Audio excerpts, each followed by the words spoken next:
Aujourd'hui, je vous propose de m'accompagner en région Basse-Normandie pour une escale à Barfleur, un port de pêche charmant et authentique situé à la pointe nord-est du Cotentin.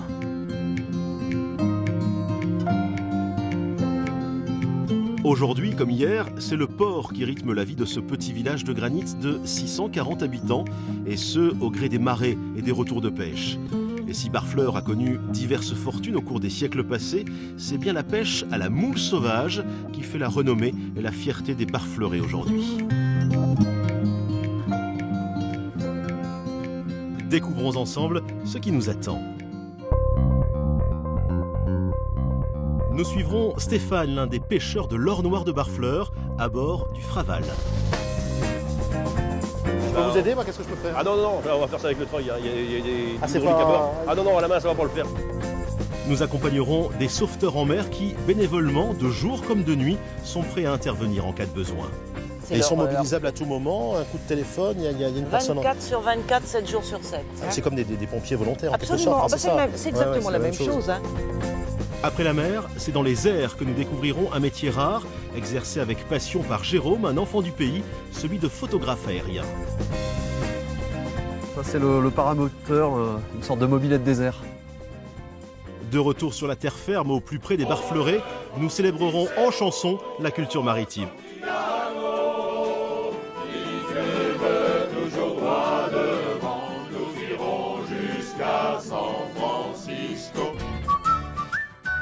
Loin du cliché météo lié à ces terres de bord de Manche, c'est un soleil radieux qui m'accompagne aujourd'hui.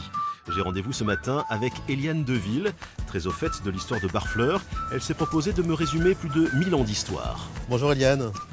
Bonjour Emmanuel.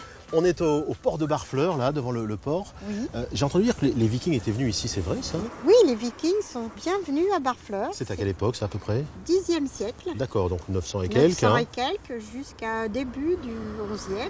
Et après, c'est Guillaume le Conquérant, évidemment. Hein. Oui, par jeu de descendance, Guillaume le Conquérant s'est vu remettre la couronne de Normandie et un peu plus tard, après la bataille d'Hastings, il a pris la couronne d'Angleterre.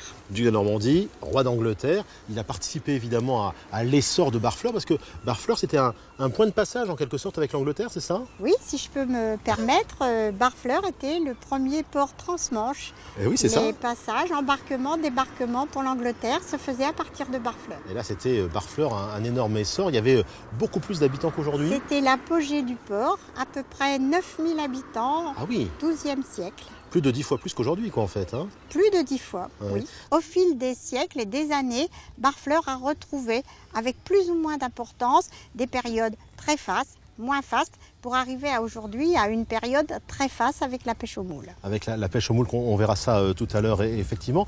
Et ce port qui est là depuis, j'allais dire la nuit des temps, c'est presque ça finalement, avec ce rythme des marées, c'est un port d'échouage. Ça veut dire quoi, c'est un port d'échouage? 2 fois par jour, notre port s'offre presque nu à la vue de tout le monde. C'est ça, l'eau s'en va quasiment complètement. Voilà, pendant 6 heures. Voilà. Pendant 6 heures, doucement, l'eau se retire. Oui. Nous avons la vue complète avec tout ce que ça comporte, les rochers, le sable, quelques algues plus ou moins jolies. Et puis après, un petit moment de repos et de nouveau 6 heures, le port se remplit et les bateaux retrouvent leur position confortable. C'est ça, les bateaux flottent à nouveau alors qu'ils sont échoués évidemment. Voilà, ils sont D'où l'expression du port d'échouage. Voilà. On fait une petite visite de la ville? Oui, je vous propose juste que nous y allons en vélo. Ah, c'est pour ça le second vélo, c'était pour moi? C'était pour vous. Vous allez voir, je suis un spécialiste. Ah, alors, on y va?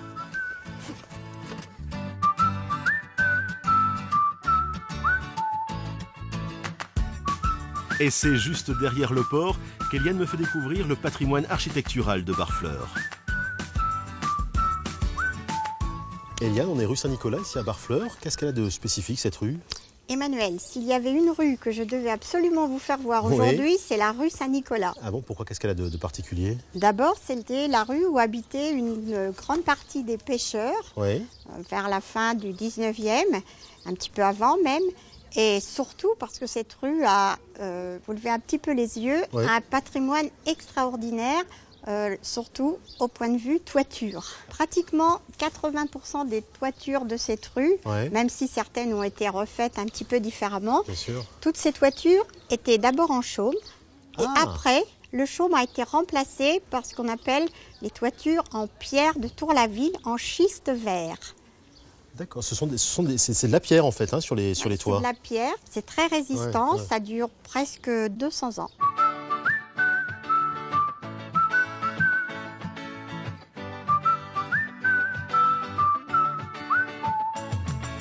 Sur celle-ci de maison, il y a des choses vernies, de la décoration. Qu'est-ce que c'est ça? Alors ça, ce sont des décorations de toiture. D'abord, Oui. vous avez entre les deux pans du toit ce qu'on appelle des tuiles fêtières, au fêtage tout simplement. Comme de la dentelle presque, là on dirait. Oui, alors vous en avez plusieurs sortes. Là, vous savez, on pourrait passer un bon bout de temps tous les deux à pérorer sur la décoration. Je vois des oiseaux là qui semblent perchés comme ça sur le toit. Qu'est-ce que c'est ça? Vous avez les décorations sur les lucarnes, qui alors là ont une particularité tout à fait personnelle de notre potier.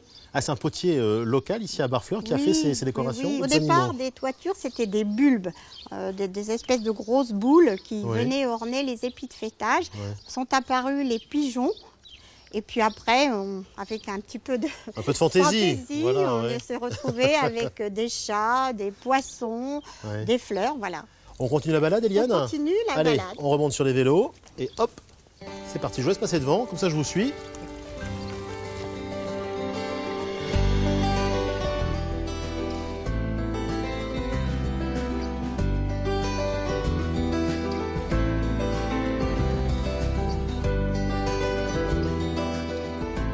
Retour au port où je retrouve Marianique Papillon, la présidente de la SNSM de Barfleur. La Société nationale des secours en mer a d'ailleurs été créée ici même dans les années 1850. C'était la toute première station de sauvetage en France. Marianique, pourquoi à Barfleur, ici, la SNSM a été créée en toute première en France? Eh bien parce que chez nous, nous avons un courant qui s'appelle le rat de Barfleur, qui est hyper dangereux. Le rat de Barfleur, il est juste à la sortie du port, c'est ça? Voilà, juste à la sortie du port, enfin un petit peu plus loin. Et on le voit mousser quand il y a vraiment, quand la mer monte, il mousse. Non, c'est dangereux, il y avait des naufrages. Absolument. Et les Anglais avaient déjà le sauvetage chez eux. Et donc, on a un peu copié sur eux, c'est-à-dire qu'on a fait une station sur leur modèle.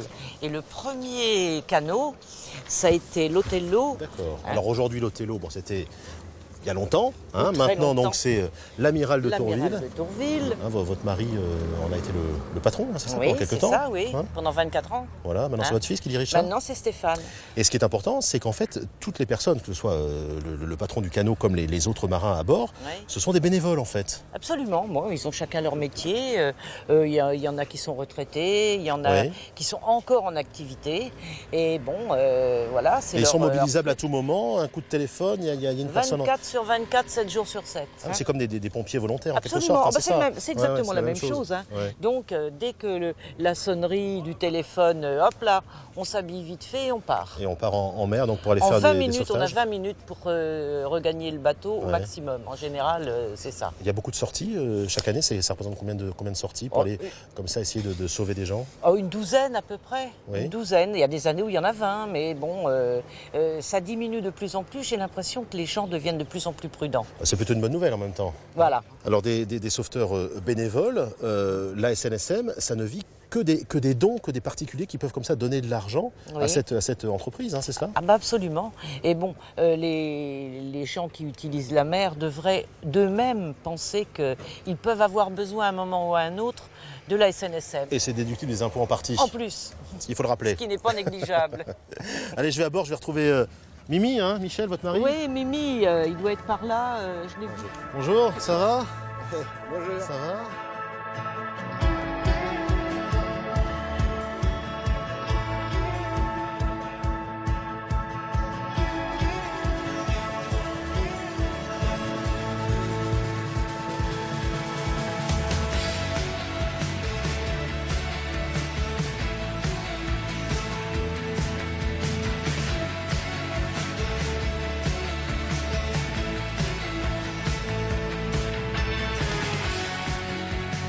Aujourd'hui, pas de sauvetage pour Mimi et son équipage, la mer étant particulièrement calme.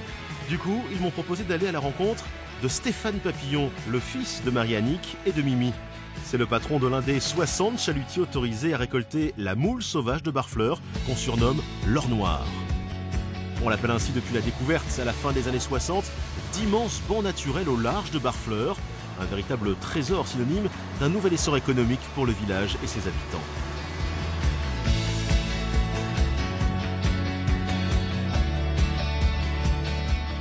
Donc Stéphane, on est à bord de votre chalutier. Vous êtes l'un des 60 pêcheurs de moules de Barfleur, hein, c'est ça?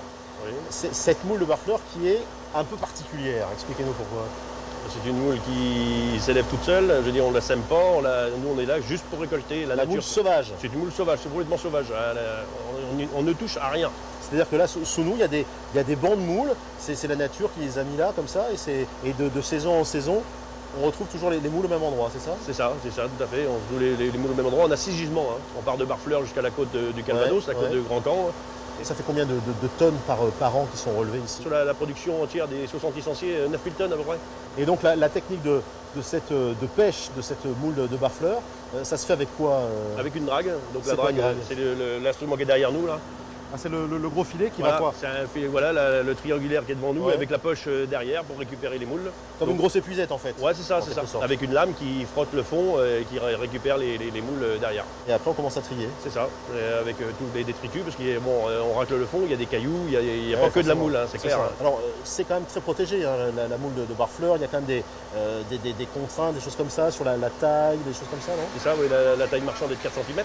Au minimum 4 cm. 4 cm minimum, de toute façon on a des machines qui sont faites pour ça, pour éliminer les petites. Là, on trie et les voilà, petites on les remet à l'eau, elles sont l'eau. reparties à l'eau, donc elles retombent sur le fond et revivent. Ouais. Stéphane, on va remonter la drague ouais, avec les matelots qui vont travailler. Tout à fait. Hein, quand vous êtes prêts. Comment ça se passe? Je peux vous aider, moi? Qu'est-ce que je peux faire? Ah non, on va faire ça avec le treuil, il y a des c'est hydrauliques à bord. Ah non, à la main ça va pas le faire. D'accord, ok, alors on va prendre le treuil électrique. Afin de préserver ces précieux gisements de moules sauvages, la pêche est scrupuleusement réglementée et n'est autorisée que de juin à novembre.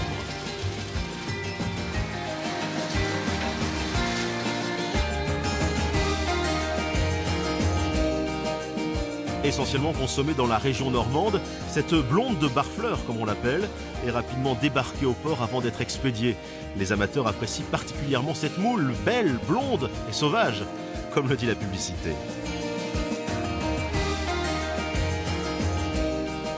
Donc Cécile, vous, c'est l'après-pêche, hein. Il y a votre mari à bord avec ses gars qui pêchent les moules. Exactement. Et vous, vous occupez quoi de l'après, de la vente, c'est ça? Oui, de l'expédition, j'appelle les clients et puis je prépare aussi les moules pour les restaurants. Donc on vend aux grossistes, aux poissonniers et aux restaurants. Ça se vend cher la moule de Barfleur, là, c'est recherché, hein? Cette année, oui. Ouais. Oui. Parce que quoi, il y a moins de moules d'une façon générale en France? Alors il y a moins de moules sur le marché parce que malheureusement la côte atlantique a de grosses pertes. Ils ont entre 90 et 100% de pertes de moules. Ah ouais. Donc il y a une grosse demande et en plus de ça la moule de Barfleur est magnifique cette année. Donc c'est une des plus charnues sur le marché. Ouais. Une des plus charnues parce que moule sauvage, hein, on l'a vu tout à l'heure lors de la pêche. On obtient vraiment un produit de qualité. La moule de Barfleur. Voilà. Merci beaucoup.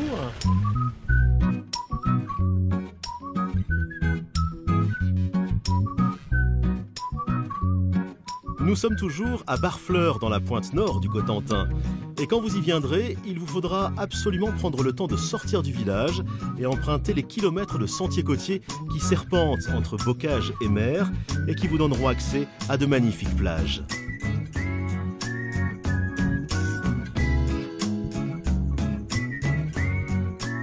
Et c'est justement sur l'une d'elles que je retrouve Jérôme Ouivet. Cet enfant du pays a sillonné le monde, mais il y a quelques années, il est revenu sur ses terres d'enfance pour photographier sa région d'une façon un peu particulière.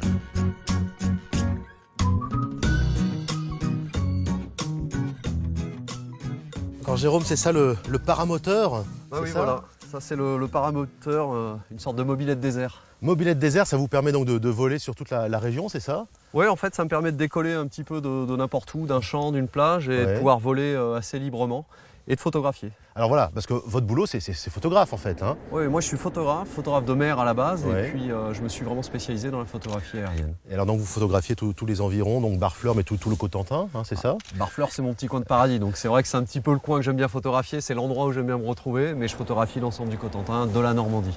Barfleur, c'est votre pays, quoi. Vous êtes né là, hein, c'est ça? Moi, je suis un enfant de Barfleur, du pays. Voilà, j'ai été élevé à Barfleur, et puis j'ai voyagé, j'ai eu la chance de me balader un peu partout, mais je suis toujours revenu venu ici, puis finalement j'ai posé mon sac à Barfleur. Eh ben oui, évidemment, la région est superbe. Alors ces photos et ces films, vous en faites quoi? Vous les vendez? Alors en fait oui, je vends mes images dans les magazines. J'ai une galerie photo sur le port de Barfleur. Je fais des livres sur la Normandie, sur le Cotentin. Je distribue mes images un peu partout dans le monde et à travers ces images, j'essaie de faire un peu la promotion de la région. Ça, vous le mettez sur le dos, quoi. C'est comme un sac à dos, en fait. Hein, en fait, c'est vraiment une chaise volante. Hein. On a un sac, c'est pas vraiment un sac, mais on a une chaise ici, une sellette, c'est ça, avec le petit moteur dans le dos. On a un petit parachute de secours, un tout petit moteur très simple. Et puis on le met sur le dos, une voile, on met la voile dans le vent, un peu de puissance et on décolle. Et puis zou, d'accord. Et c'est parti. Je vous laisse décoller, puis on se retrouve tout à l'heure. À tout à l'heure. D'accord, c'est impressionnant. Hein.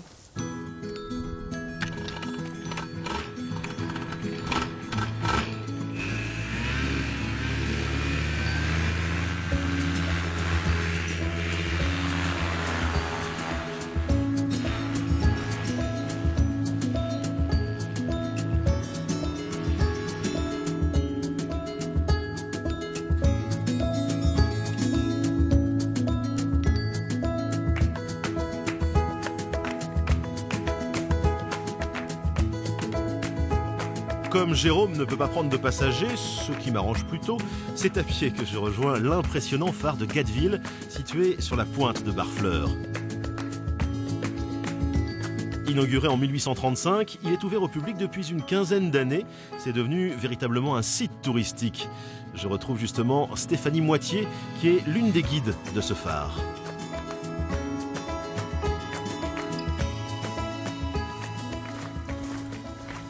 Bonjour Stéphanie. Bonjour. Le phare de Barfleur donc. Exactement. Il est haut, hein? 75 mètres. C'est l'un des plus grands de France? C'est le deuxième, après le phare de l'île Vierge en Finistère Nord. Alors j'imagine qu'on peut aller tout en haut? Exactement. Il y a combien de marches? 365. Et il n'y a pas d'ascenseur? Et non. C'est bien ma veine. C'est bien ma veine. Bon ben, allons-y. 1, 2, 3, 4. 4.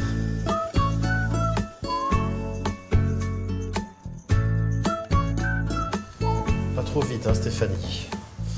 365 marches, il faut donc trouver le bon rythme pour la montée et savoir garder son souffle.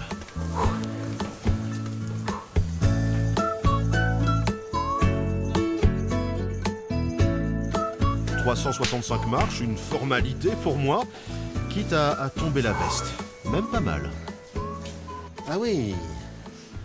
Donc le phare, il a été construit en 1835. 1835. Ce qui est incroyable, ce qu'on m'a raconté, c'est qu'il n'y a pas eu d'échafaudage. C'est vrai, ça? Oui, c'est vrai. Il a été construit entièrement par l'intérieur, par l'escalier qu'on a emprunté tout à l'heure pour monter. Bloc par bloc? Exactement, taillé en bas et puis monté par un système de treuil et de poulies par l'intérieur. Il a fallu combien de temps pour construire, pour élever ce phare? 5 ans. Ah oui, donc c'est quand même extrêmement costaud. C'était un très grand chantier. Ouais. L'un des plus grands de France pour l'époque. Et aujourd'hui, le phare est automatisé? Automatisé, même depuis 1984. Ça veut dire qu'avant, il y avait quelqu'un qui veillait en permanence là-haut?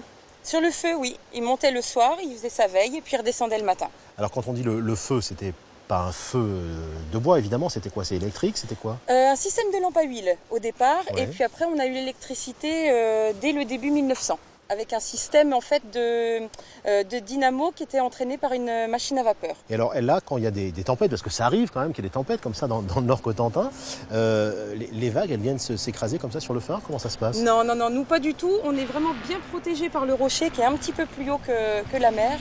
Donc en fait les vagues viennent s'écraser, se claquent contre la jetée, mais elles ne touchent pas le phare en lui-même.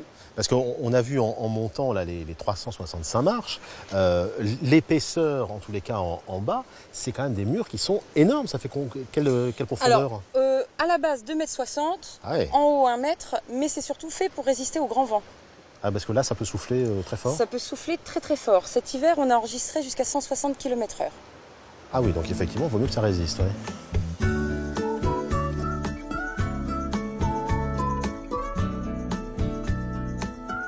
Visible la nuit à 50 km à la ronde, ce phare de Gatteville est pour notre ami Jérôme un terrain de jeu spectaculaire pour ses photos et son paramoteur. Stéphanie, on a monté encore quelques petites marches et on arrive devant moi j'appelle ça la lampe, c'est pas exactement le bon terme, c'est ça? Non, alors c'est le feu du phare en fait. Le feu, d'accord. Ouais. C'est l'optique de Fresnel, c'est ça qui équipe tous les phares en France et qui fait qu'on les voit si loin. C'est-à-dire qu'il y a une ampoule et puis devant l'ampoule, il y a ces gros morceaux de verre comme ça qui font loupe en fait. Hein, exactement, qui augmentent la puissance de la lampe, qui permettent d'être vus de très loin. Alors, question idiote, le soir, comment ça se passe? Il y a un gardien qui vient allumer sur un bouton? Comment ça se passe? Qui vient appuyer sur un bouton? Alors non, ça n'arrive plus. Maintenant, comme les phares sont automatisés, c'est une cellule photosensible qui déclenche l'allumage. À la tombée de la nuit, c'est ça? À la tombée de la nuit, en fonction de la luminosité. D'accord.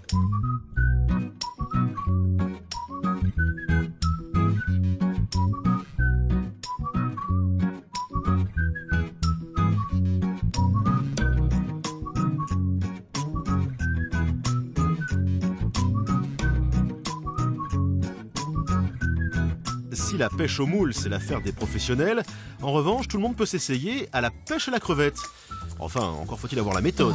C'est donc épuisette en main que j'ai rendez-vous à l'entrée du port avec le chaleureux Jacques Leblanc, grand amateur de ces crevettes roses, aussi appelées bouquets. Je vais faire la cruelle expérience que l'épuisette ne fait pas tout. Bon alors, comment ça se passe? Alors tu vois Emmanuel, à Barfleur, il y a pas mal de beaux bouquets. Ouais. Mais la meilleure saison, c'est quand même au mois de septembre, quoi, tu vois. Ah. Après l'été. Mais là, comme il y en a beaucoup, c'est vraiment sympa. Donc tu vois, pour préserver l'environnement, on garde que les grosses. Ouais. Et puis c'est quand même meilleur en bouche. Hein. Les grosses, bah oui. Avec un peu de beurre salé et puis un petit verre de vin blanc, c'est sympa. Bon bah faut pas avoir peur de se mouiller un peu quand même. Hein. Bah oui. C'est ça la pêche. Hein. Ah bah là j'ai 3 kilos d'algues, là c'est bon là. Tout ça là, il y en a bien. Ah ouais. 500-600 grammes. Hein. Ah ouais, c'est la grosse là. Ah bah oui. Ça fait quand même pas 1 kilo la bête. Là, et mais... ça, tu les fais cuire et hop, à l'apéro, c'est super, 2-3 minutes dans l'eau bouillante. Ouais. C'est bon là, il y a ce qu'il faut. T'as plus qu'à faire chauffer l'eau, Emmanuel. Et puis on va déguster ça. Ah bah allez, ça va être super.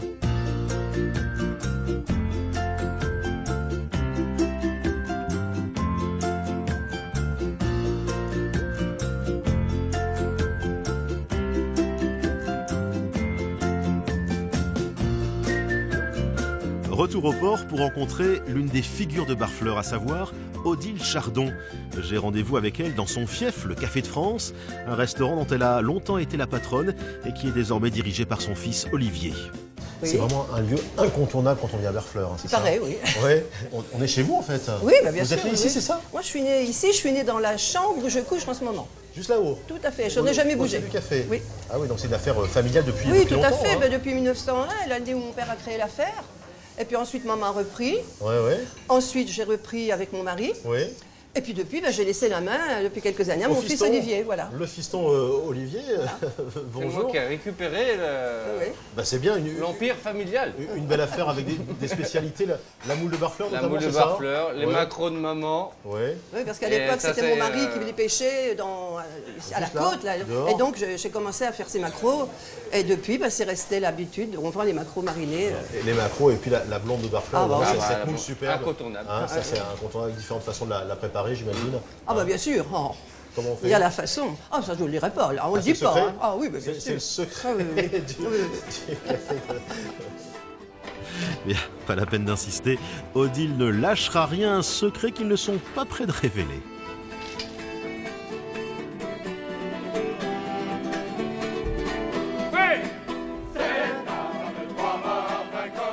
J'entends un peu de musique là. Qui chante, Odile? Ah oui, ça c'est le chœur des marins du Cotentin. Ah, ils viennent souvent ici? Oh oui, puis alors c'est un chœur vraiment très très apprécié. Ils sont très très bons. Bon, je vais aller les écouter. Merci beaucoup, Odile. À bientôt.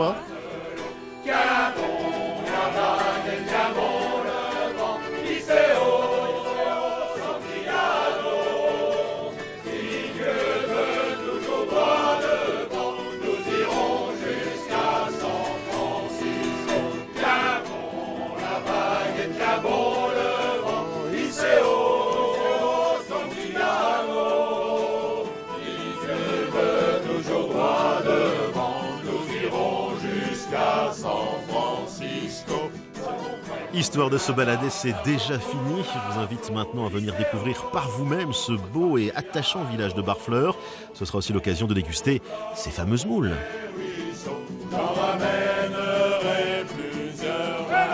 Retrouvez sur France3.fr et le Facebook d'Histoire de se balader toutes les adresses proposées. D'ici là, à très bientôt pour d'autres histoires et d'autres balades.